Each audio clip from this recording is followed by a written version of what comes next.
Bueno, hola, buenas noches, ¿cómo andan? Buenas noches. Hola, profe. Buenas. Buenas noches, profesor. Buenas noches.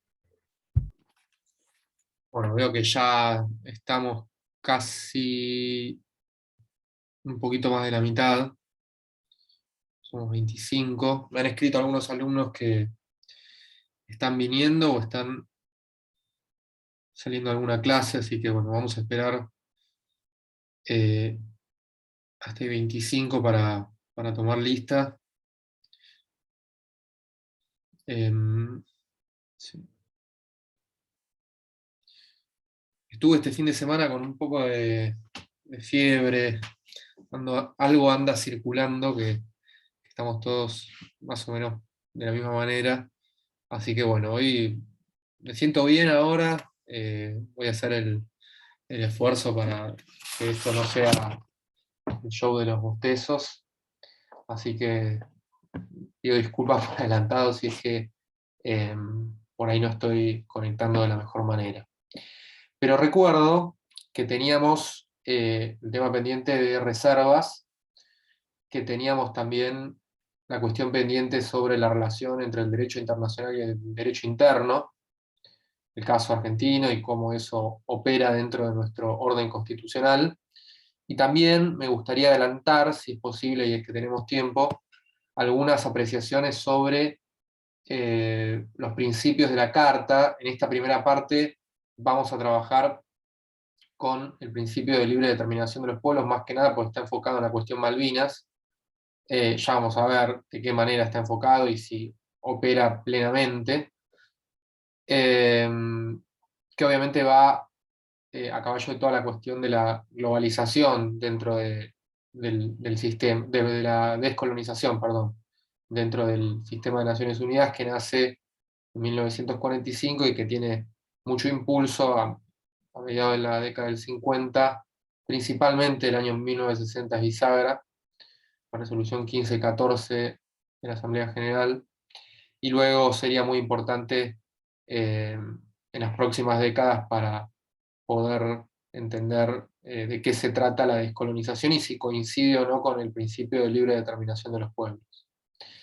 Pero antes de comenzar con todo esto, ustedes verán que son muchos temas y que bueno, estamos un poco apremiados con el horario, me gustaría saber si es que vieron alguna noticia, alguna cuestión que les llamó la atención, más allá de lo que es público y notorio que hace a nuestra política interna, que obviamente merece una reflexión seguida del repudio, pero más allá de este tema que entiendo que es de suma gravedad, todo acto de violencia, cualquier discurso de, de que concientice de alguna manera u otra el odio y el uso de la violencia dentro de la política, es un fenómeno que da para estudiar si es que efectivamente yo entiendo que gran parte de la población argentina se encuentra despolitizada, porque en realidad la convivencia democrática eh, funciona a través del pluralismo, y el pluralismo no es más que eh, la manifestación de las convicciones, las creencias y las ideas políticas en el marco del respeto y a través de, en el caso de los representantes de la nación, del Congreso, con un ejecutivo que justamente las ejecute, un poder judicial que se encargue de cotejar si esas leyes están o no acorde al Estado de Derecho, y que cada individuo, cada persona tenga el derecho a manifestarse dentro de la órbita de su pensamiento y a través de la opinión pública y de cualquier medio o forma de comunicación. Pero dicho esto, me gustaría saber si que ustedes escucharon, más allá de este tema, que repito, estamos hablando de lo que todos conocen, lo que sucedió el jueves, más o menos alrededor de las 7 de la tarde, el atentado, el intento de magnicidio contra la vicepresidenta de la Nación. Si es que ustedes conocen algún otro tema, o escucharon sobre algún otro tema, alguna otra cuestión que quieran compartir. Yo, profe, vi que se rechazó la reforma constitucional de Chile y lo relacioné con el tema de tratados internacionales que estuvimos viendo también con Romina, y nada, esa cuestión había encontrado, de que se rechazó porque era una constitución comunista, y, y busqué, y no sé si está bien lo que encontré, porque por ahí internet tiene sus fuentes dudosas, pero que Chile no tiene una cláusula como nosotros que dice que los tratados tengan jerarquía constitucional o jerarquía suprema. Y nada, eso me llamó la atención porque acá en Argentina sí, y quizás la mayoría de las sentencias de nuestros jueces, cuando hay derechos humanos involucrados, lo fundan con un tratado internacional. Sí, Bueno, sí, algunas apreciaciones. Sí, la Constitución, que es una Constitución, yo diría, neoprogresista, o si la podemos enmarcar dentro de una cuarta ola de constitucionalismo. Yo no diría que es comunista, eso seguramente uno lo puede escuchar desde un sí, sector lo leí, político. no lo dije yo, ¿no? Claro, digamos, las constituciones comunistas, yo creo que están casi en su mayoría abolidas desde el fin de la Unión Soviética, y bueno, lo que fue la tercera ola de democratización a nivel mundial, que se da más que nada entre la década del 80 y 90. En América Latina sí hubo un proceso de nuevo constitucionalismo, de reformas, más que nada, bueno, la Constitución de Brasil del 88, el caso argentino de la Constitución del 94. Después hubo reformas constitucionales, como en el caso de Bolivia, la Constitución del 2008, y el caso de Ecuador. Sus reformas constitucionales fueron más de un tinte progresista, incluso más allá de lo que uno podría entender incorporado en nuestro orden constitucional, con ciertos artículos y, como bien dijiste, tratados que dan a partir de nuestra Constitución, artículos 75, inciso 22, que ya vamos a ver, jerarquía constitucional, algunos tratados, pero en principio la Constitución de Chile era, a ver, fue el resultado de un proceso político que se inicia en 2019. Ustedes habrán oído lo que fueron diferentes manifestaciones que nacen como consecuencia de la suba del precio del boleto de colectivo en el metro de Santiago, una manifestación de estudiantes chilenas mujeres que en un comienzo eh, se manifestaban como digo, en las estaciones de subte, y que de un momento para otro los carabineros, que son conocidos por ser una fuerza, como serían en la Argentina la gendarmería, se encargaron de iniciar una represión, que esa represión derivó en un estallido social, y bueno, obviamente en más represión, porque la dialéctica de este tipo de acontecimientos se sabe cómo comienza, pero no cómo termina. En este caso, ¿cómo termina? Bueno, se convoca a un proyecto de reforma constitucional, lo hace el presidente Pinochet, que incluso, Pinochet, perdón, Fede Rata, Piñera, Sebastián Piñera. Recordemos que la Constitución de Chile, que está vigente, es la Constitución de la época de Augusto Pinochet. En el año 1980 se sanciona esa Constitución. Pinochet gobierna Chile desde el año 73 hasta 1990. En 1980 lleva a cabo una reforma constitucional y finalmente también es elegido y ratificado como presidente en Chile hasta 1990.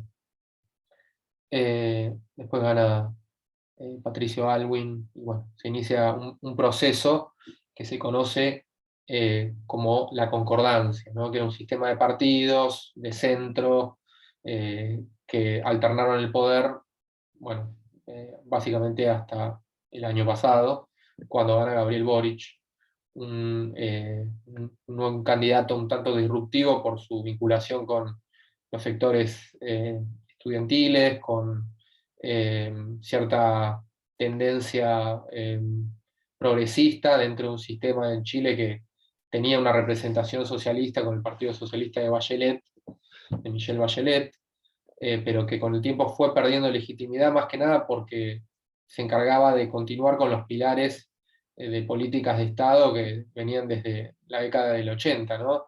un modelo económico de inserción internacional basado en la exportación de productos como el cobre, el vino y algunos servicios, acceso limitado de ciertos servicios públicos, y también todo lo que es el sistema de educación, salud y demás, y una estabilidad y un crecimiento económico como nunca antes había vivido Chile. Entonces, estaba legitimado por gran parte de la población.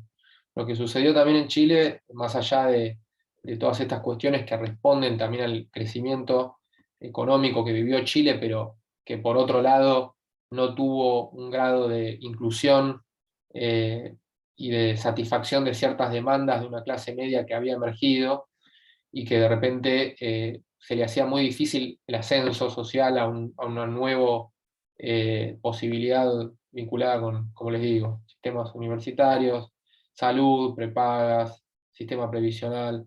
Todo eso en Chile está en su mayoría privatizado y tiene un costo muy alto. Entonces, de aquí deriva esta manifestación del 2019, que luego deviene en un proceso constituyente, y que finalmente se sanciona una constitución de más de 300 artículos, bastante ecléctica, distinta a lo que era, totalmente distinta a lo que era la constitución de 1980. Por ejemplo, tiene un sistema de representación unicameral. Ustedes saben, Chile, al igual que la Argentina, tiene un sistema bicameral. Eso de alguna manera le da más poder al Congreso, que también se crea un órgano que vendría a ser como un órgano de los representantes de las provincias, que no es un senado, es como un senado morigerado, pero que sí le da cierta incidencia en lo que son los proyectos de ley. Eh, También tiene, por ejemplo, un sistema de expropiación distinto al de la Constitución del 80, que respondía al principio de indemnización por un precio justo de mercado. Bueno, ahora se habla de otro sistema que en principio sería más en detrimento de quien es expropiado.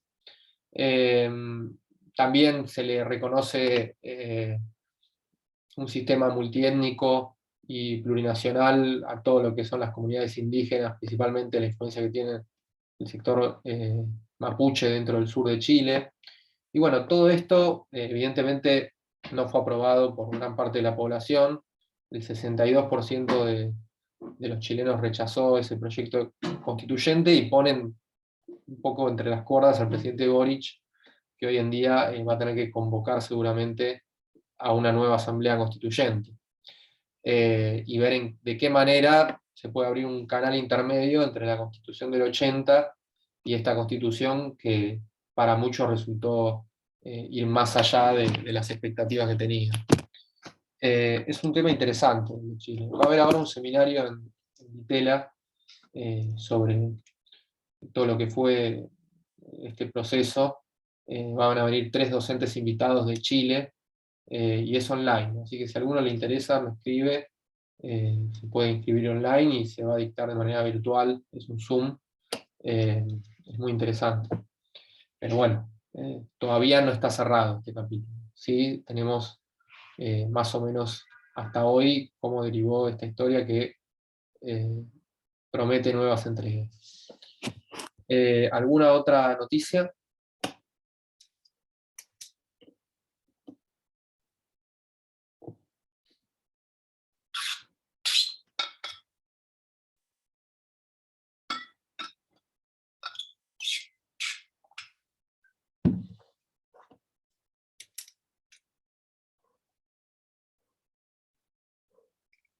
Nada, no pasó nada.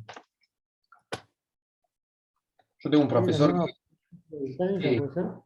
¿Cómo? Yo leí por ahí que hay una nueva primer ministro británica. Sí, ¿quién es?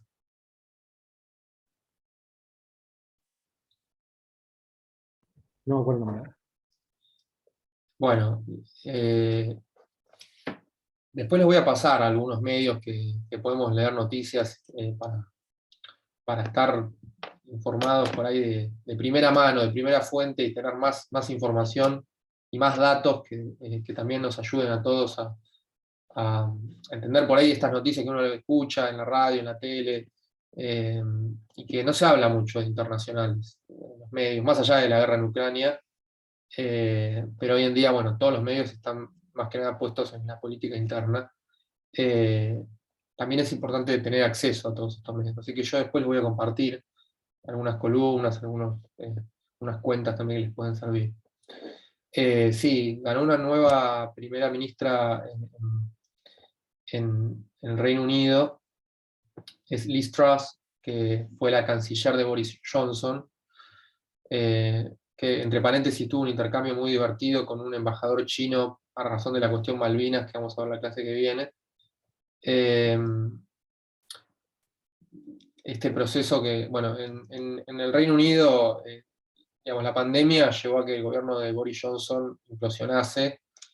Hubo un caso muy conocido en Downing Street, que es donde está la residencia del primer ministro, se celebraron distintas fiestas, concurrieron famosos. Al principio Boris Johnson lo negó, después lo aceptó, pero dijo que habían sido una sola vez, después se destapó que fueron más veces, que fue multitudinario, que tomaron alcohol, que bueno, todo. Y esto hizo que pierda mucha legitimidad, que al principio un poco opacó este proceso, todo lo que fue la guerra en Ucrania. Boris Johnson se quiso apoyar en eso, pero lo que lo terminó de liquidar a Boris Johnson fueron dos cosas. En primer lugar, las altísimas tasas de inflación que tiene hoy en día Inglaterra, tiene más del 9,5% de inflación. Inglaterra, la libra está que arde. Y en segundo lugar, el precio del gas, que ahora que en Europa se viene el invierno, en Inglaterra ustedes se imaginarán que hoy veía que en los programas de televisión se están sorteando, así como acá en Argentina se sortea un changuito para el supermercado, en los programas de Guido Casca y demás, bueno, allá se sortean bills para pagar el gas, que, bueno, entre otras cosas, los futuros de gas ya están llegando a $300 el megawatt, una locura. Estamos hablando de subas de más del 30% del precio de acá a 3 meses, entre otras cosas porque Rusia comunicó que iba a dejar de proveerle gran parte de sus reservas de gas a través del Nord Stream 1, que es un gasoducto que cruza el mar Báltico y que llega a Alemania, y que conecta con toda Europa, también Italia, Hungría y demás. Y eso produjo una escasez de gas alucinante en toda Europa y también en Inglaterra, que se ve muy resentida por todo esto y que, entre otras cosas, lleva a que Boris Johnson no pueda hacer pie en el frente económico, tampoco en el frente político, y dentro del Partido Conservador, recordemos que Reino Unido tiene un sistema parlamentario, se designó una nueva jefa del bloque de los comunes del Partido Conservador. Eran dos candidatos los que pisaban fuerte. Uno era el ministro de Economía de Boris Johnson, Sunak, de apellido, que no tenía mucha gravitación dentro del partido, y después estaba Liz Truss, bueno, que finalmente gana de una forma bastante contundente. Lo llamativo es que va a ser la tercera primer ministro del Reino Unido. ¿Alguien se acuerda quiénes fueron las otras dos? Thatcher y la otra no sé. Margaret Thatcher, que bueno, tuvo una participación importante en la guerra de 1982 del Atlántico Sur, entre otras cosas porque decide hundir al crucero General Belgrano, que estaba fuera de la zona de exclusión, y que genera importantísimas bajas para lo que era la ocupación, la recuperación argentina de las islas. Y también, bueno, fue la primera ministra Theresa May, que usted la recordará por lo que fue todo el proceso del Brexit. Tuvo un rol muy importante porque fue quien finalmente, después de que se convoca el famoso referéndum, tiene que iniciar todo el proceso de salida y de negociación del Brexit con la Unión Europea, que no lo puede cerrar, y ahí es cuando llega Boris Johnson como la figura que iba a cerrar el acuerdo, que finalmente pudo concluir, por lo menos de forma parcial. Hay una cuestión pendiente con lo que es la frontera y cuestiones aduaneras con Irlanda del Norte, porque tiene un sistema especial por lo que fue los acuerdos de 1999. Recordemos que ahí es una zona muy complicada, Irlanda del Norte, Irlanda. Irlanda del Norte forma parte del Reino Unido, Irlanda del Sur no, y es a su vez miembro de la Unión Europea. Bueno, entonces todo esto hizo que Boris Johnson tuviese que cerrar ese acuerdo, que lo logra y que finalmente, bueno, su gobierno se limitó más que nada a eso y a la pandemia. Así que es interesante ver de qué manera va a proseguir el gobierno conservador de Liz Truss. Yo la verdad es que no tuve tiempo de leer muchas noticias, pero entiendo que esto recién se decidió hoy, así que bueno, mañana podrán tener más noticias sobre opiniones y demás. Si no hay ninguna otra noticia, cerramos acá y seguimos con reservas.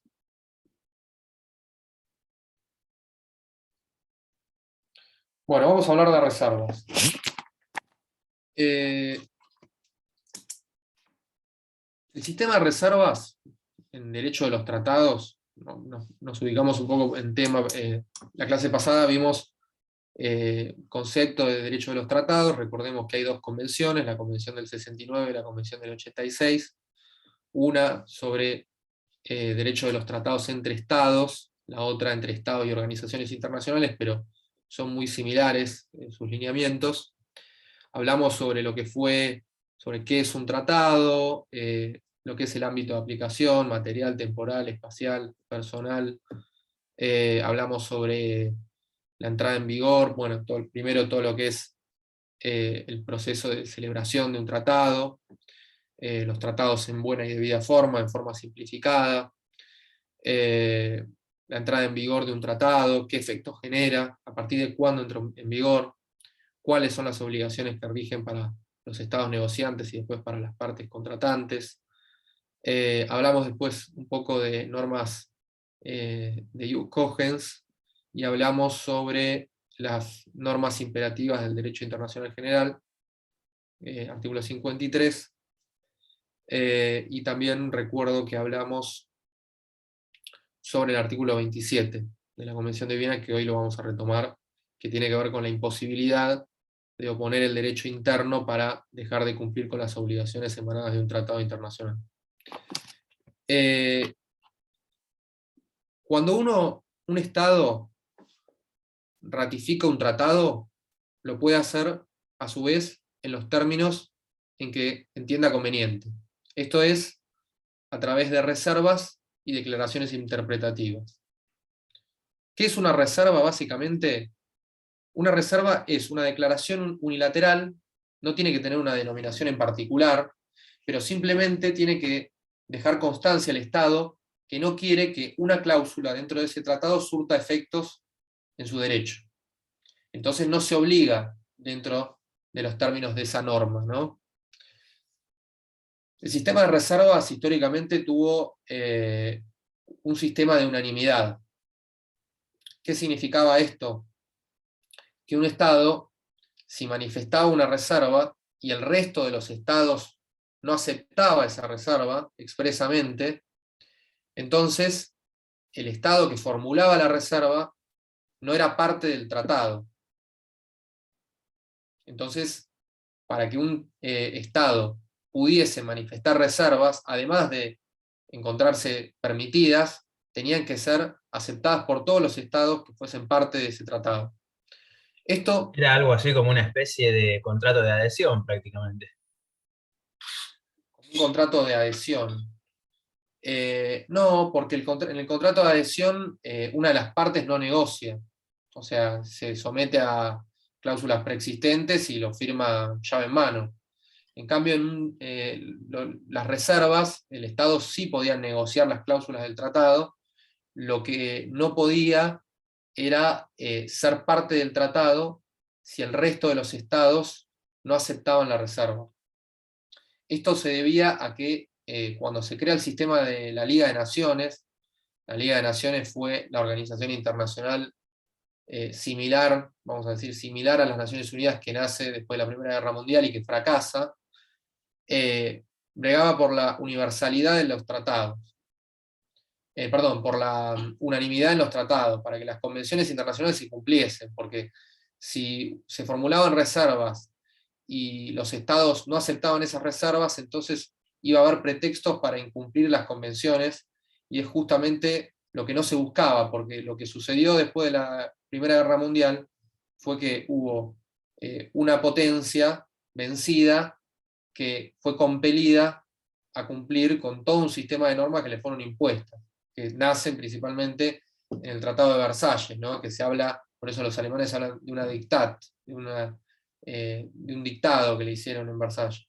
Entonces lo que querían los triunfantes de la Primera Guerra, principalmente Francia, que tenía miedo a las ambiciones futuras que podía llegar a tener Alemania, era que Alemania firmase todos los tratados que le fuesen sometidos sin reservas, y que en caso de que esas reservas se pudiesen formular, las mismas tuviesen que ser aceptadas por todos. Así que si Francia se guardaba el derecho a veto, es decir, votaba en contra de esas reservas, cuando se firmasen tratados internacionales, entonces ese tratado no iba a entrar en vigor, ni iba a ser parte la Alemania que, como les digo, estaba resentida de todo lo que había sido ese proceso, y que posiblemente ya se veía venir una nueva amenaza por el incumplimiento de lo que fue el Tratado de Versalles. Entonces, lo que nace después de que este sistema fracasase es un sistema en donde imperaba la universalidad de los tratados. ¿Y por qué hablo de la universalidad? Porque en 1947 se firma una convención, que ustedes conocerán, que es la Convención para la Prevención y Sanción del Delito de Genocidio, una convención que llevó mucho tiempo. Ustedes fíjense que del 45 al 47 se debatió prácticamente solo de esto. La definición de reserva, sí, está en el artículo 2.1 de la Convención de Viena, pero es básicamente una declaración unilateral que un Estado formula, cualquiera sea su denominación, para que una cláusula o una norma del tratado no surta efectos. Eso es una reserva. Les decía, en el 47 se decide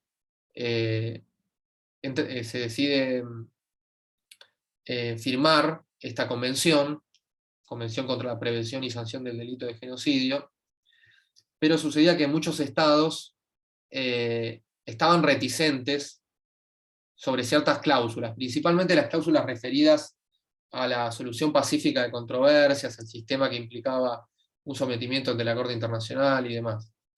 Entonces, lo que se decide hacer, la Asamblea, que era el seno en donde se debatía este tratado, fue solicitarle una opinión consultiva a la Corte Internacional de Justicia sobre cuál sería el efecto de las reservas en caso de que los estados que tenían que aceptar esas reservas decidiesen rechazarlas.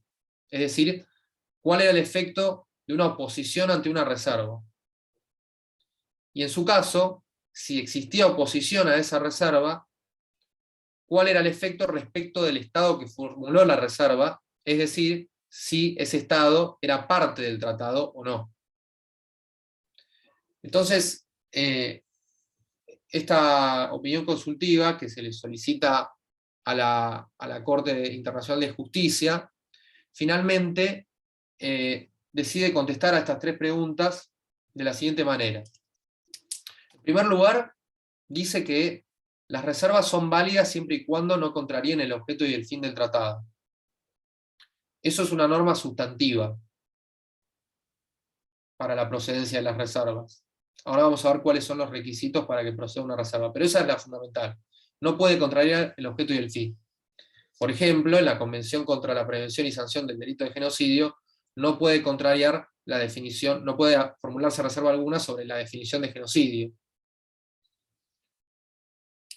La segunda pregunta que contesta la Corte Internacional, es decir, ¿qué sucedía si un Estado formulaba una reserva y el otro se oponía a ella? Lo que decide la Corte Internacional de Justicia es que esa oposición no iba a obstar a la entrada en vigor en el tratado, ni que tampoco el Estado que formulase la reserva fuese parte de ese tratado. Entonces, de esta manera, ante la tercera pregunta, se decide por resolver la cuestión, entendiendo que si se formula una reserva y un Estado se opone a ella, entonces se va a generar una relación convencional entre esos dos estados, el que formuló la reserva y el que se opuso, diferente a la relación convencional existente entre un Estado que formula esa misma reserva y otro que la acepta.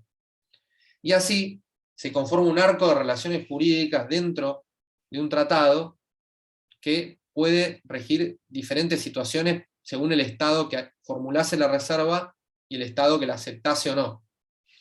Sería, por ejemplo, relaciones entre Estados, por ejemplo, uno con reserva y otro la acepta, había una convención entre ellos. Después otro que hace una reserva y el otro no la acepta, también entre ellos dos estados, y después hay estados que no hacen reserva directamente, y sería otras relaciones entre esos estados. Exacto. Vamos a ponerlo fácil. Supongamos que somos acá, bueno, tengo a Dalma, Josefina y Joaquín, y yo. Somos 4. Es un tratado de 4 estados. Entonces, Joaquín, vamos a decir que es un tratado para, no sé, lo que sea, regular el horario en el que vamos a comenzar la clase. Entonces Joaquín dice, no, bueno, yo tengo clases de Derecho Procesal Penal, no quiero que sean las 20:15. Bueno, entonces dice que sean las 20:25. Formula una reserva. Yo acepto la reserva, Dalma acepta la reserva, y Josefina dice, no, bueno, yo también tengo clases de sociedades, entonces me opongo porque quiero que también entre en vigor para mí esa cláusula y que me pueda beneficiar a mí. Bueno, se opone Josefina. Entonces Joaquín va a tener una relación convencional conmigo y con Dalma, y va a tener otra relación convencional con Josefina, porque ella se opuso. Entonces, al oponerse a la reserva, esa cláusula no entra en vigor para esas dos partes. En cambio, cuando Joaquín formula una reserva y yo la acepto, esa reserva sí entra en vigor para Joaquín, y yo la acepto en los términos en que la formuló Joaquín. Entonces, de esa manera, Joaquín puede sacar provecho de la formulación de esa reserva, y yo me estoy obligado en los términos en que yo acepté esa reserva. De manera que no voy a tener el beneficio de la reserva que hizo Joaquín, porque esa cláusula yo la acepté y porque yo me obligué en otros términos. En cambio, entre el Estado que acepta que formula la reserva y el Estado que se opone, ahí esa norma no entra en vigor directamente. Es como si el tratado tuviese un lapsus en ese artículo y directamente no existiese. El problema es cuando son tratados bilaterales, porque si es un tratado bilateral y un Estado formula una reserva y otro Estado se opone porque va en contra del objeto y el fin del tratado, entonces ese tratado directamente no entra en vigor, porque estamos hablando de una reserva sobre una cuestión que es vinculante por el objeto y el fin. En las relaciones multilaterales, en los tratados multilaterales, si se formula una reserva y otro Estado no la acepta o se opone, entonces no va a entrar en vigor para ellos esa cláusula. Y sí respecto de los Estados que la aceptaron. En los términos de la reserva, ¿no? Para eso es importante entender qué es una reserva y cuándo procede. Principalmente procede ante 3 requerimientos. El primero de ellos tiene que ver con una cuestión vinculada a lo sustancial, ¿no? Son 3 sustanciales y 3 formales. Tiene que estar permitida la reserva, no puede contrariar el objeto y el fin, y tiene que estar específicamente aclarado en el tratado sobre qué normas se puede formular reserva. Después hay 3 requisitos que son procedimentales, que tienen que ver con que la reserva se tiene que notificar, que la reserva tiene que formularse por escrito, y el tercero tiene que ver con que la reserva tiene que ser oportuna. ¿Cuándo es oportuno una reserva? En principio, cuando se manifiesta la voluntad en obligarse en los términos del tratado. Es decir, si es un tratado multilateral, cuando se deposita el instrumento de ratificación o de adhesión; si es un tratado bilateral, cuando se firma el tratado.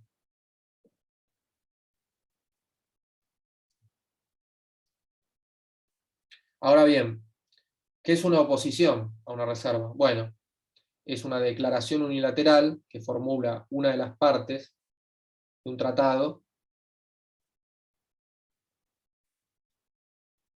para que esa reserva no surta efectos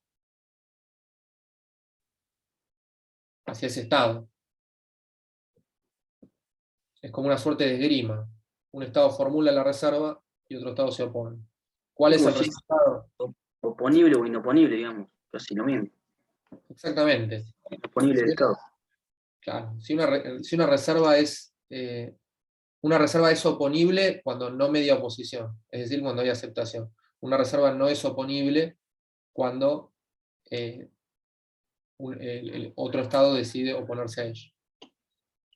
Es justamente esa la idea, ¿no? Si surte o no efectos respecto de una de las partes contratantes. Entonces, el efecto que tiene la objeción es impedir que la reserva produzca efectos jurídicos. ¿Alguna pregunta sobre las reservas en general? Hay un caso muy ilustrativo que tiene que ver con el caso de actividades armadas realizadas en territorio del Congo. Ustedes habrán oído hablar lo que fue el genocidio en Ruanda y demás. Bueno, ya vamos a hablar concretamente sobre qué sucedió allí, pero lo importante es que antes de que se desate el conflicto, algunas actividades tuvieron externalidades en el territorio del Congo y se localizaron allí, porque en África muchas veces los límites y las fronteras son políticas, pero no se respetan en los hechos. Entonces, esas actividades armadas que se produjeron en el territorio del Congo fueron demandadas por el Congo ante Ruanda, ante la Corte Internacional de Justicia, por el incumplimiento a 2 convenciones, justamente la Convención contra el Genocidio, que recién estábamos hablando, y la Convención contra la Discriminación Racial. Y en ambos casos, el Congo manifiesta que se estaban violando normas de ius cogens, y que las reservas que había manifestado Ruanda en ambos casos eran relativas a la aceptación de la jurisdicción de la Corte Internacional de Justicia, porque Ruanda había ratificado ambos tratados, pero se había abstenido y había formulado reserva respecto del mecanismo de solución de controversia, que tenía que ver con llevar el asunto ante la Corte Internacional de Justicia. Entonces, lo que sucedió fue que cuando el Congo demanda a Ruanda, la Corte Internacional de Justicia finalmente, en su sentencia definitiva, dice, bueno, si bien es cierto que puede que se trate de normas de ius cogens, muchas de ellas vinculadas con la discriminación racial y el genocidio, no podemos afirmar que una reserva que busque suplir los efectos relativos a la solución de controversias de ese tratado fuese contraria al objeto y el fin del tratado. Básicamente lo que dice la Corte Internacional de Justicia es que no es contrario al objeto y el fin de un tratado buscar sortear la jurisdicción obligatoria de la Corte Internacional de Justicia. Porque si no, posiblemente muchos estados hubiesen decidido no firmar esas convenciones. Y lo que finalmente termina decidiendo la Corte es darle la razón a Ruanda, en tanto había formulado reservas respecto de la jurisdicción de la Corte Internacional de Justicia y de la Comisión contra el Genocidio que rige en esa convención, y la Comisión contra la Discriminación que rige en la otra convención. Entonces, finalmente, la Corte no entendió en el fondo del asunto. Cuestión que, por cierto, fue bastante polémico, porque obviamente no dejó satisfechos a las autoridades del Congo, aunque después se crea un Tribunal Penal Internacional ad hoc para juzgar los crímenes cometidos en Ruanda durante el genocidio que ustedes conocerán, que se desata en 1994. Que eso ya lo vamos a ver cuando veamos el derecho penal internacional. Eso en cuanto a reservas y objeciones. Yo quiero que este asunto ustedes lo lean, actividades militares en territorio del Congo, y que lo utilicen en el trabajo. ¿Por qué es importante? Porque justamente les va a resolver el problema. Si leemos las consignas vamos a ver que va un poco por ahí la cuestión. Aparte, si ustedes citan en el trabajo jurisprudencia y todo lo que está anexo de bibliografía sugerida y demás, entonces seguramente tengan una mejor nota. Pero sirve para entender cómo funciona el sistema de reservas.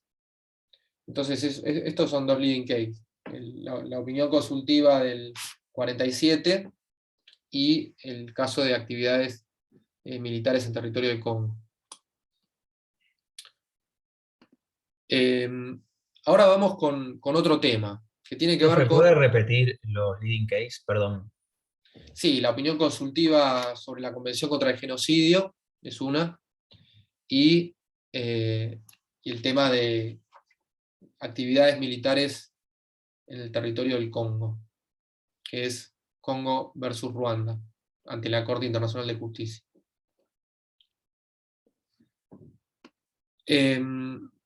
Hay otro tema que es muy interesante, que seguramente algunos conceptos ustedes ya manejen de constitucional, que tiene que ver con la Constitución y los tratados internacionales.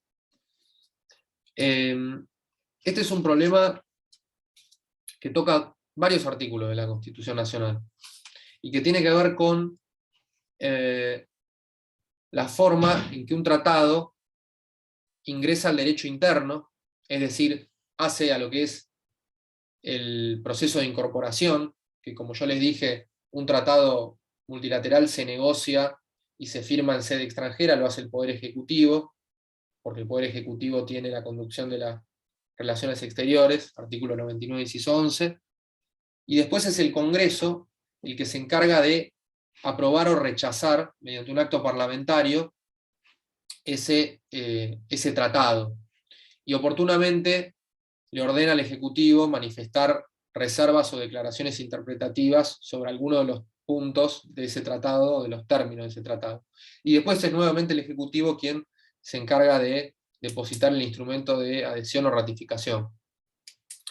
También es importante entender cómo funciona el sistema del derecho interno con el derecho internacional para resolver el problema de la jerarquía de fuentes. Ustedes saben que esta solución, que nuestro derecho incorpora recién con la reforma de 1994, hasta ese momento había tenido un enorme debate sobre qué imperaba, si eran las convenciones internacionales por encima de la ley, o viceversa, o si era un sistema en donde primasen el principio de ley posterior deroga la ley anterior, o el principio de ley especial deroga la ley general. Y para eso tenemos que estudiar varios artículos de la Constitución. El primero de ellos es el artículo 27, que dice algo así como que el gobierno federal está obligado a afianzar sus relaciones de paz y comercio con las potencias extranjeras por medio de tratados que estén de conformidad con los principios de derechos públicos establecidos en esta Constitución. Que estén de conformidad con los principios de derecho público establecidos en la Constitución. Eso es la parte final del artículo 27. Y después está el artículo 31. El artículo 31 dice: esta Constitución, las leyes de la Nación, que en su consecuencia se dicten por el Congreso, y los tratados con las potencias extranjeras son la ley suprema de la Nación. Y las autoridades de cada provincia están obligados a conformarse a ellas, no obstante cualquier disposición contraria. Y ahí cita el Pacto de San José de Flores, que no me acuerdo esa parte del artículo. Lo importante acá es entender que ambos artículos sientan lo que es el principio de supremacía constitucional. Y hasta la reforma del 94, cuando no existía el artículo 75, inciso 22, no se sabía si eran los tratados los que estaban por encima de la ley, o si era la ley la que estaba por encima de los tratados. Esto tuvo diferentes casos. Bueno, el caso más importante fue Compañía de Negocios Martín contra Brasil. Es un fallo del año 63, si no recuerdo mal, que básicamente decía que los tratados internacionales y las leyes integran el ordenamiento normativo interno de la República, y que los jueces nacionales debían aplicarlas en función de cuál tratado o ley rigiese al momento de su vigencia. Es decir, no le sentaba prioridad a los tratados o a las leyes, sino que simplemente respondía a la idea de que un tratado posterior derogaba una ley anterior, y una ley posterior derogaba un tratado anterior.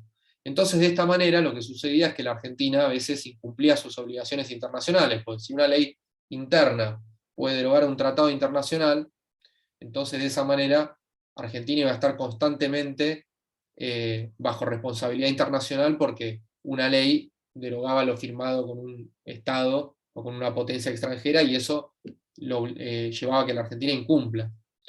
Esto recién se soluciona, como les digo, en el año, primero en el año 92, porque allí es cuando sucede un caso muy conocido e emblemático para el derecho constitucional argentino, que fue el caso Enmejian contra Sofovich, que básicamente, ustedes ya sabrán los hechos, lo que sucede, primero Enmejian contra Neustadt, después Enmejian contra Sofovich, relativo al derecho a réplica, que estaba regulado en el Pacto de San José de Costa Rica, artículo 14, pero lo importante es que a partir de allí se sienta el principio de que los tratados están siempre por encima de las leyes. Ahora bien, en el año 93 existió otro fallo muy conocido y emblemático, que fue el caso Fibraca. ¿Qué sucede en el caso Fibraca? En Fibraca, finalmente, lo que el voto mayoritario de la Corte decide es que los tratados estaban por encima de la ley siempre que estuviesen de conformidad con los principios de derecho público. Y esto, retomando el espíritu del artículo 27, generó un clima de debate muy importante para lo que sería luego la aplicación de los tratados con jerarquía constitucional, que se incorporan con la Constitución del 94. Ustedes saben que la Constitución del 94, entre otras cosas, la reforma lo que hace es establecer una nómina de 11, luego se incorporaron 3 tratados más internacionales con jerarquía constitucional, luego también se le otorgó jerarquía constitucional a la Convención Interamericana sobre Desaparición Forzada de Personas en el 97, la Convención contra la Imprescriptibilidad de los Crímenes de Guerra en el 2003, y la Convención sobre los Derechos de las Personas con Discapacidad en el año 2007, y es decir que pasaron a conformar parte del orden constitucional argentino. Existe un principio de identidad entre los tratados y la Constitución, y entre los derechos establecidos en esos tratados y nuestra Constitución Nacional. De manera que el legislador cuando tuvo que cuando tuvo que aprobar o desechar ese tratado internacional, recordemos lo que es el proceso de incorporación de un tratado internacional de derecho interno, este llamado Acto Complejo Federal, según el caso Café La Virginia, tuvo que llevar adelante un juicio de comprobación sobre la compatibilidad de todos estos tratados internacionales con la parte dogmática de la Constitución Nacional. Entonces, se supone que todos estos tratados son compatibles con las normas de derecho interno. Esto se supone, o se suponía así, hasta el caso Arancibia Clavel del año 2004, que hablábamos en la clase pasada. El caso de Arancibia Clavel fue muy importante, no voy a remitirme a los hechos porque no tenemos mucho tiempo, pero tiene que ver con un proceso de extradición que se inicia contra un ex espía que tuvo un rol muy importante dentro de lo que fue el proceso de Augusto Pinochet en Chile, que justo hablábamos recién, y que bueno, había llevado a cabo, había participado en unos asesinatos cometidos en la jurisdicción chilena y luego se exilia en la Argentina. Entonces, cuando se lo tuvo que extraditar, se lleva a cabo un estudio sobre el proceso de extradición, y Arancibia Clavel lo que alega es que existía prescripción de la acción penal. Entonces, en este caso, bueno, por mayoría, la Corte Suprema de Justicia de la Nación lo que decide es que iba a proceder la extradición y que por imperio de los tratados internacionales que regían en la Argentina en ese entonces, tratados que por cierto fueron incorporados a posteriori de los hechos cometidos, o sea, en términos penales sería una ley penal posterior menos benévola, o sea, menos benigna, y allí hay muchos que hablan de que se trata de una violación al debido proceso. Entonces, finalmente, la Corte Suprema de Justicia le da prioridad a los tratados internacionales que formaban parte del núcleo constitucional argentino al momento del fallo, que fue en el año 2004, y decide condenar a Arancibia Clavel. Creo que finalmente no lo extraditan, lo condenan en la Argentina.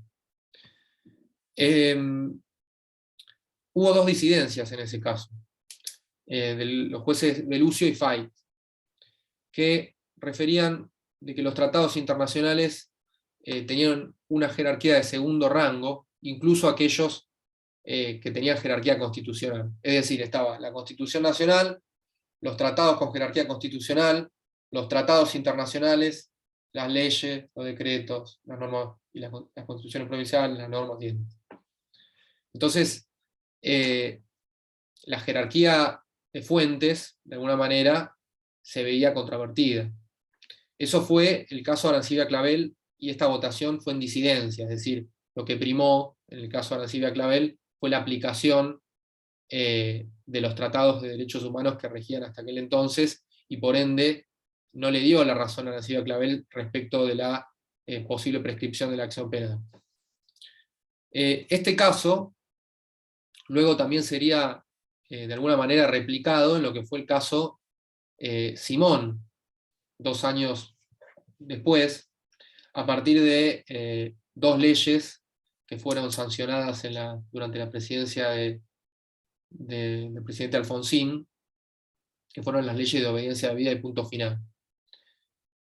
Básicamente, en el caso Simón, se decide operar en función de que esas leyes iban en contra de los tratados internacionales vigentes en la Argentina, porque dejaban impunes crímenes de lesa humanidad. Entonces, de esa manera, finalmente, el caso Simón termina declarando nulas esas leyes, o no aplicables. Finalmente el Congreso fue quien se encargó de derogarlas, porque recordemos que la Corte Suprema de Justicia no deroga leyes, sino que las declara no aplicables o inconstitucionales, y después se tiene que encargar el legislativo de, mediante otra ley, subsanarlo o derogarlas. Y esto generó cierta unanimidad en la doctrina y en la jurisprudencia hasta el caso Maceo.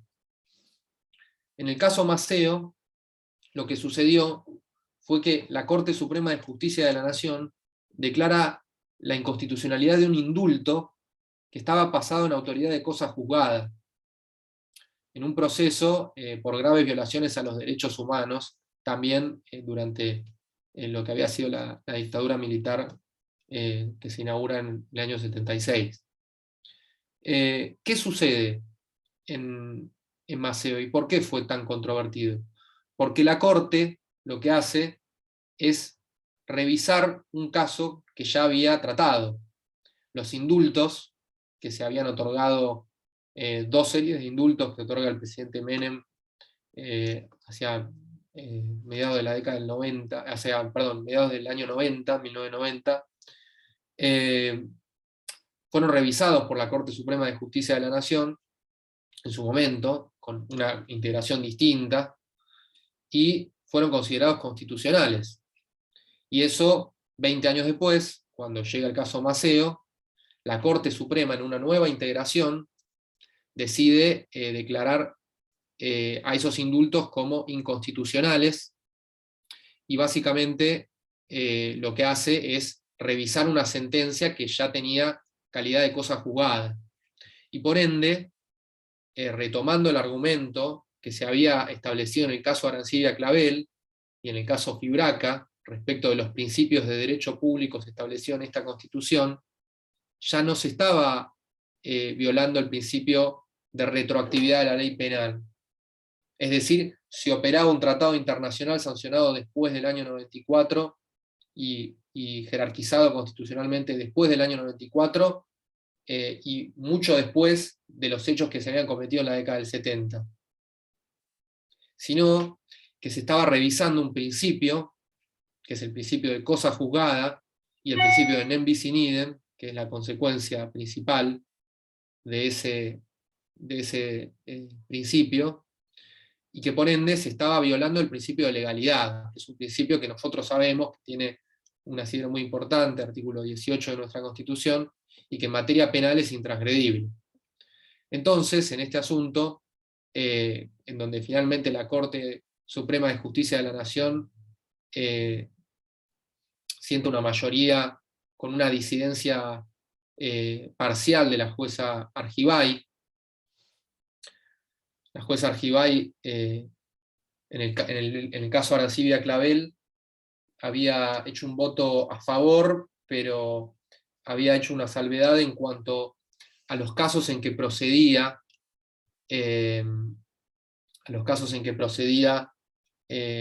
la revisión de sentencias, y había dejado en claro que no podía revisar asuntos que hubiesen pasado en calidad de cosa juzgada, que esa era la única excepción al momento de transgredir principios de derecho público establecidos en la Constitución, y que ese sería el único caso en donde ella no haría lugar ante revisión de procesos previos. Bueno, finalmente cumplió con su voto en Arancibia Clavel del año 2004, y en Maceo vota en disidencia. Pero la mayoría del tribunal dice que finalmente decidió que los institutos de cosa juzgada y nem bis in idem no resultan aplicables respecto de delitos contra la humanidad, porque los instrumentos internacionales que establecen esta categoría de delitos no tienen en cuenta la finalidad para la cual fueron creados estos tratados. Es decir, para no dejar impunes todos estos crímenes que se cometieron durante esa década en la mayoría de los países de América Latina, y cita el caso de Almonacid Arellano, que es un caso que falla la Corte Internacional de Derechos Humanos. Almonacid Arellano fue un chileno asesinado durante la dictadura de Pinochet en Chile, y en donde luego los perpetradores de este crimen habían sido indultados.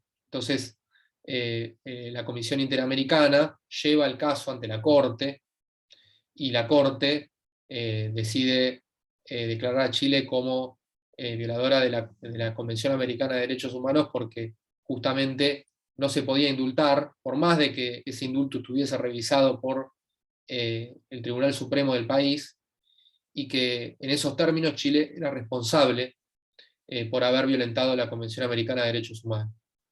Entonces, ese leading case dentro del sistema interamericano, dentro de la Corte Interamericana, fue luego replicado en el derecho interno argentino, y fue la Corte Suprema de Justicia de la Nación la que se encargó de traer este caso, el criterio interpretativo que tuvo la Corte Interamericana, y sentarlo para nuestro derecho interno. Y esto generó una gran polémica porque, entre otras cosas, lo que se decide fue que los fallos de la Corte Interamericana de Derechos Humanos no iban ya a servir como una guía interpretativa de principios según los cuales la Corte Interamericana entendió en algún asunto determinado. Porque recordemos que los casos son obligatorios, en principio, cuando un Estado es parte del proceso. Ahora, si el caso es entre Chile y la violación que comete a derechos humanos en Chile, entonces ese asunto no tiene por qué extrapolarse a la Argentina, no existe la doctrina del precedente dentro del sistema interamericano, ni mucho menos la doctrina de la revisión judicial de una sentencia de la Corte Suprema de Justicia de la Nación por parte de la Corte Interamericana de Derechos Humanos, porque la Corte no es una cuarta instancia, la Corte Interamericana. Y eso es lo que finalmente se decide en Fontevecchia, en un caso que se revisa en el año 2016. El caso Fontevecchia es relativo al derecho de libre expresión, que el diario Perfil en su momento había publicado una noticia de uno de los hijos extramatrimoniales del presidente Menem. Y bueno, todo eso generó una serie de demandas, reconvenciones, recursos y demás, que llegó a la Corte Internacional de Derechos Humanos, que le da la razón a Fontevecchia, que es el periodista editorial y dueño del diario Perfil, y que comete un error la Corte Interamericana de Derechos Humanos, porque en el fallo dice algo así como que la Corte Suprema de Justicia de la Argentina tiene que revocar, utiliza la palabra dejar sin efectos, que significa revocar, el fallo que había entendido en última instancia antes de que el proceso fuese llevado ante la Comisión Interamericana para que lo llevase mediante un informe ante la Corte Interamericana. Entonces, cuando se utilizó el término dejar sin efectos, luego cuando el caso fue ejecutado en la Argentina, la Corte Suprema de Justicia de la Nación decide ponerle una suerte de límite a la Corte Interamericana de Derechos Humanos, diciendo que bajo ningún concepto la Corte Suprema de Justicia de la Nación puede, por mandato de la Corte Interamericana, dejar sin efectos una sentencia, que sí puede llevar a cabo todos los mecanismos para que se pueda satisfacer la pretensión de Fontevecchia, y que dentro del sistema interamericano encontró una solución, pero que no se podía revocar un fallo. Y eso sentó un límite a toda esta serie de fallos que inician con Arancibia Claver en el año 2004, que van con Maceo en el año 2006, Simón previamente, y luego Fontevecchia, relativos a cómo opera el sistema interamericano, y las normas, y los casos, y la jurisprudencia de la Corte Interamericana dentro del derecho interno argentino. Entonces, se trata de armonizar ambos sistemas. Por un lado tenemos el sistema interamericano, que tiene, ustedes saben, la Convención Americana de Derechos Humanos, que crea una Corte Interamericana, que a su vez existe una Comisión Interamericana de Derechos Humanos, que es la encargada de producir informes y recomendaciones a los Estados partes de la Convención, y de llevar los asuntos a la Corte Interamericana por solicitud de individuos que le requieren a la Comisión. No son los individuos los que litigan directamente ante la Corte. Los individuos son quienes llevan el asunto ante la comisión investiga y luego la comisión lleva el caso a la Corte si es que lo declara procedente. Eso es un sistema. Lo que no significa que nuestro ordenamiento jurídico interno tenga un sistema en donde el Tribunal Supremo de la Nación es la Corte Suprema de Justicia de la Nación. Entonces esto se tiene que armonizar. Y el caso Fontevecchia es la solución a este problema que no había encontrado una respuesta clara en los casos anteriores y que parecía que la Corte Interamericana se estaba transformando en una suerte de cuarta instancia dentro del sistema jurídico argentino. Eso es importante que ustedes lo entiendan, porque acá van a tener también que resolver dentro del problema 1 una de las preguntas que es relativa a cómo se incorporan los tratados internacionales al derecho interno, y bueno, toda esta evolución de casos les puede servir para ilustrar un poco cuál es la relación entre el derecho internacional y el derecho interno. Entonces, los casos importantes, bueno, los que mencioné, Fibraca, o en orden, Mejía contra Sofovich, Fibraca, Café La Virginia, Arancibia Clavel, Simón, Maceo, Fontevecchia. Después hay otros casos, por ejemplo, está el caso de... un caso interesante es el de Rodríguez Pereira, del año 2010. Básicamente, la Corte Suprema de Justicia habla por primera vez sobre el control de convencionalidad, en donde todos los jueces de la nación, de primera, de segunda o de un tribunal supremo provincial, tienen que ejercer de oficio el control de convencionalidad. Es decir, cotejar si el caso resulta aplicable una norma internacional que esté por encima de las leyes de derecho interno. Y eso se tiene que hacer de oficio, y tienen que operar de oficio. Entonces, de esa manera, la Corte también se ahorra toda una serie de instancias procesales antes de que el asunto llegue a la Corte Suprema de Justicia, por tratarse de un caso vinculado a la interpretación de un tratado. Pero los jueces tienen que llevar adelante ese control de convencionalidad sobre casos que estén relacionados con la Convención Interamericana y con cualquier otro tratado que tenga jerarquía constitucional en los términos del artículo 75 inciso 22. También está el caso Carranza-Latrubese, Latrubese con 2 S, del año 2013, en donde la pregunta radicaba en cuál era la naturaleza jurídica de los informes producidos por la Comisión Interamericana de Derechos Humanos. Como les dije, dentro del sistema interamericano tenemos la Comisión y la Corte. La Corte dicta sentencias, o mejor dicho, opina mediante opiniones consultivas, y esas son sus dos formas de comunicarse con los estados que conforman este sistema, mediante opiniones consultivas y sentencias. Después está la Comisión Interamericana, que produce informes y recomendaciones, pero que no es un órgano jurisdiccional. Entonces, la pregunta es, ¿cuál es el carácter de los informes que produce la Comisión Interamericana? Porque en un asunto, en este caso Carranza-Latrubese,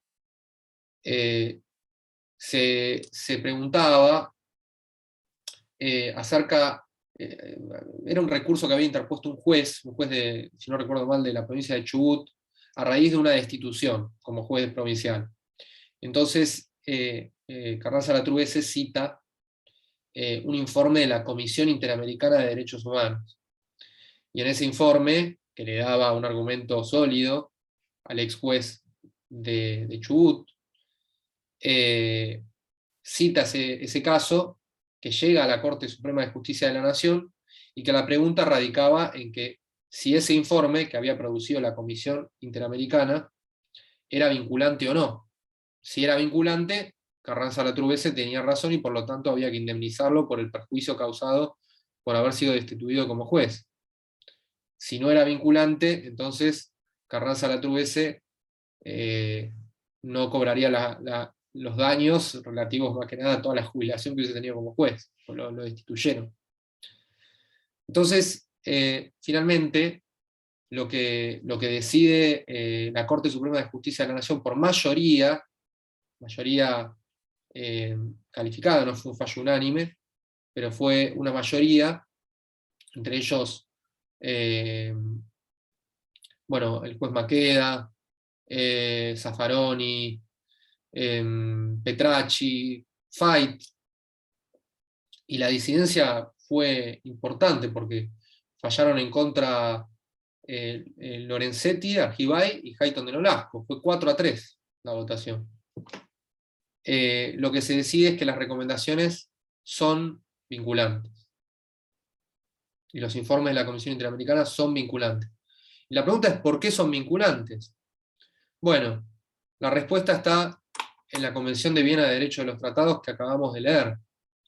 La Convención de Viena de Derecho de los Tratados tiene un artículo que habla sobre la necesidad de que los estados contratantes cumplan las obligaciones de buena fe.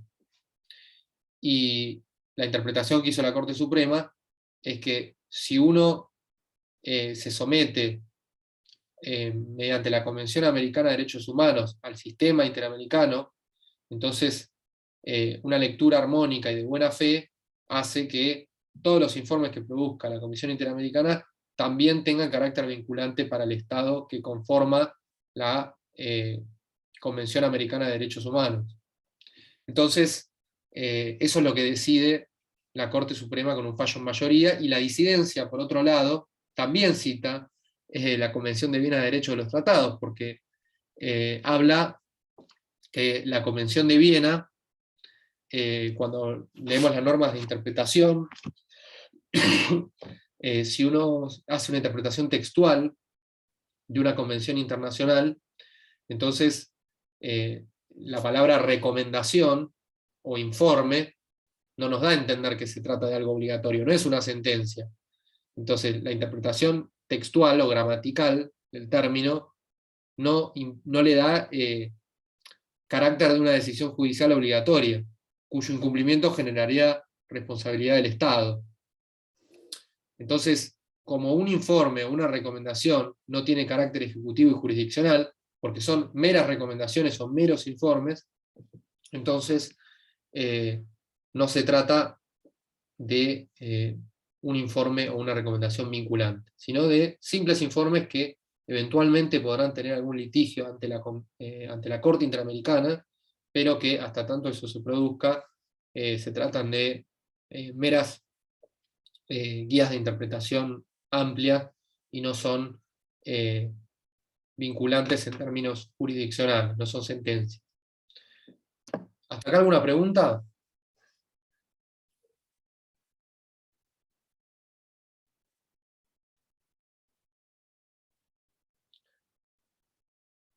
Todo muy claro, profe, mucha información. Sí, por ahí mucha información, ¿no? Pasa que tengo que avanzar en pocas clases con muchos temas, y yo, por ahí, esto daría para hablar más tiempo.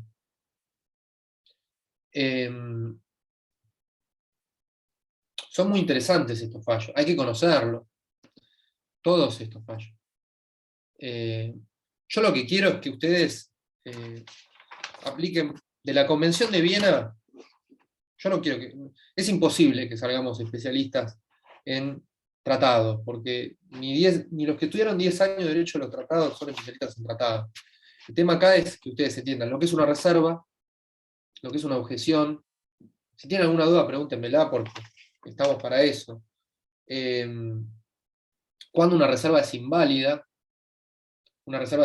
cuando viola uno de los 6 requisitos, que como les dije, son 3 de validez formal y 3 de validez sustantiva. Los de validez formal tienen que ser oportuna, notificada, por escrito. Validez sustantiva tiene que estar permitida, tiene que estar explícitamente escrita en el tratado, que se puede formular esa reserva, y no tiene que contraer el objeto y el fin. las objeciones, cuáles son sus efectos. Lo importante, bueno, las reservas y las objeciones se pueden retirar en cualquier momento, eso no sé si lo había dicho.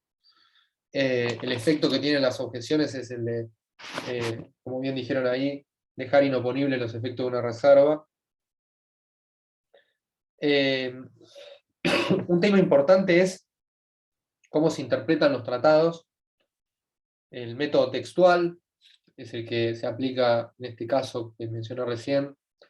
El voto en disidencia hace una interpretación textual. Después tenemos el método teleológico, que tiene en cuenta el objeto y el fin. El método subjetivo, que tiene en cuenta cuál fue la voluntad de los estados al momento de contratar y de llevar a cabo ese tratado.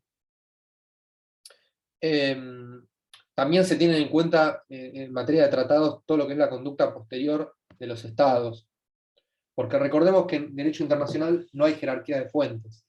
Entonces, si se firma un tratado, pero luego, por una costumbre bilateral, que cumple todos los requisitos de costumbres, una práctica generalizada, con la convicción de que se trata de derecho y demás, eso puede derogar un tratado, porque no hay jerarquía de fuentes, en derecho internacional.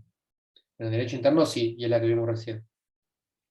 Entonces, en ese caso, se tiene en cuenta toda la práctica ulterior seguida por las partes, se tiene en cuenta todo acuerdo que pueden realizar dentro del marco de acuerdos ejecutivos, por ejemplo, o de reuniones o declaraciones que suelen llamarse memorándum de entendimiento y demás. Eso en cuanto a la interpretación, que también es importante que usted lo lea. Y después, ¿qué más es importante dentro de la Convención? El artículo 27, el artículo 53 de la Convención de Viena, y todo lo que le lleve a responder las preguntas relativas al problema 1.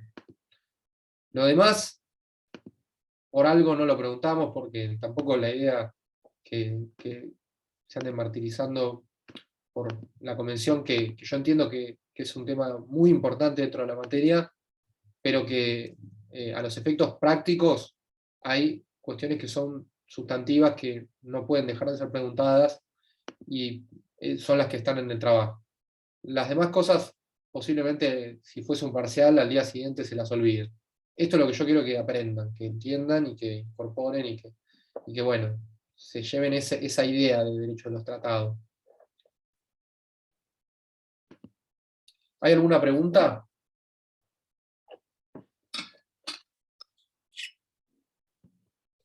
Sí, Tengo ay, faringitis. disculpe, Sí. perdón, yo soy nueva, me cambié ahora en la comisión. ¿Cuándo se entrega este trabajo? Está en el campus. El Ok, trabajo y está el cronograma también. Creo que gracias, se entrega el 17 de septiembre, si no recuerdo mal. gracias. Sí, a la madrugada del 17. Guarda con eso que es a las 00, chicos, porque es en realidad hasta el 16 a la noche. Guarda alguno, por si se le complica presentarlo, después le queda pendiente. Buen dato. Buena data. Sí, a ver, Ya me pasó en una materia, por eso les aviso a los demás. Por eso. sí, es verdad, sería viernes a las 23:59. Igual eso lo puedo cambiar, si tienen problema y quieren tener el sábado trabajan. Eso en realidad, honestamente, cuando lo puse en el campus, puse 17 y no vi la hora. Si les viene bien tener el sábado, y es que van a leer y hacer el problema un sábado, bueno, entonces lo cambio, no tengo problema. Puede ser el sábado a las 23:59. A mí, en mi caso, me serviría mejor, sí. Poder tener el sábado libre para hacerlo, sí. Bueno, ahora lo... Sí, estaría bueno, profe. A ver, editar así. Sí, porque en la semana hay mucha cursada y capaz es más complicado. Sábado 23. Si quieren le dejo el sábado y el domingo. Le pongo el 18. Queda el 18 a las 23:59. Dale, mejor. Dale. Bueno, sí, mejor. Y no una semana más. Pasa que yo lo haría, pero después ya tenemos el calendario. Sino que sea el TP final y listo. Nah, mentira. Claro, no, y que sea un solo trabajo. Si no, lo vamos ¿para qué venimos? No, no, pongo el domingo a las. Ahí lo cambié. Queda el domingo 18 a las 23:59. Gracias, profe. Gracias, profesor. Gracias, profe. Profe. No, no, de nada. Esto en Gracias. realidad a veces lo armamos y bueno, pasa de largo el campus. Es una herramienta que todavía no nos acostumbramos todos los profesores. Yo creo que se dejó de usar, muchas materias ya no sé si usan campus. A veces es útil, está bueno tener una plataforma de acceso y que, bueno, yo justo estoy diciendo esto y me mandaron mensajes y no los contesté, así que, a ver, creo que alguien me mandó un mensaje hoy. Sí, me mandaron un mensaje. Bueno, no digo nada, no digo nada. Ahora los voy a contestar. ¿Alguna otra pregunta? Profesor, yo te envié un mail, pero no me lo respondiste. ¿Estaría mal la dirección? A ver, el mail es raro porque me entra directamente al teléfono y generalmente Viviana.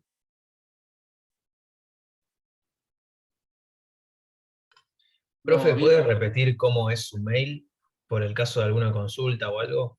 sí, porque a veces,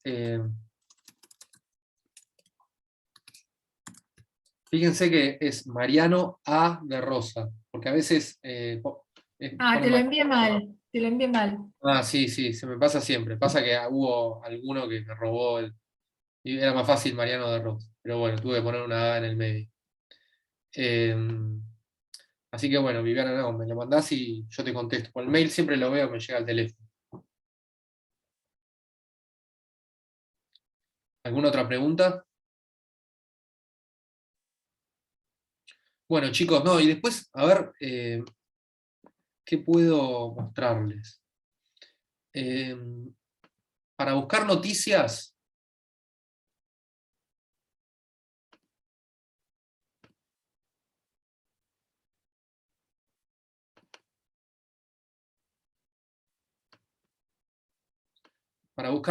por ejemplo, pueden usar The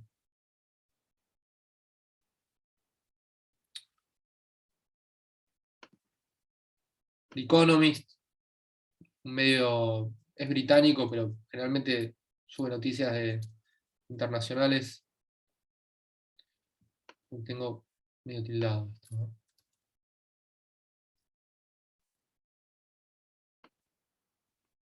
Bueno, se me tilda cuando comparto pantalla, pero The Economist, otro muy bueno es Crisis Group, que tienen noticias de los conflictos internacionales, de cómo se desenvuelven y cuál es la evolución de, por ejemplo, guerras civiles en África hasta la guerra en Ucrania. Después, bueno, en Estados Unidos, Washington Post, New York Times, Wall Street Journal, Bloomberg, que es Council on Foreign Relations, para quienes estén más duchos con el inglés, van a tener, son todas noticias gratuitas que pueden leer sobre temas de, no sé, de crisis climática, de la cuestión en Irak, que hablábamos en la clase pasada. Después, por ejemplo, en Asia, pasa que en Asia, desde que se produjo la toma de Hong Kong, no hay mucha libertad editorial. Entonces, ahora son casi todos con la postura más bien del Partido Comunista Chino.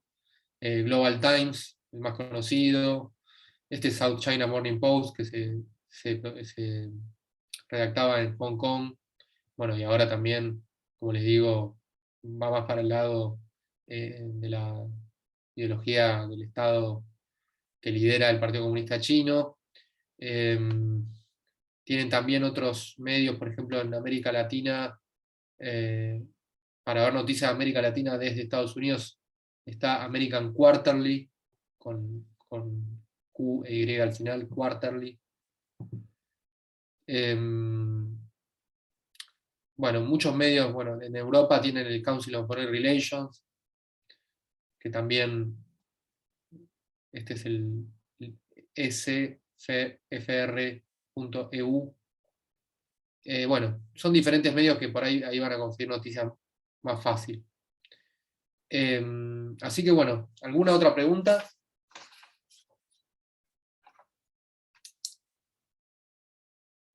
Hoy fuimos 25.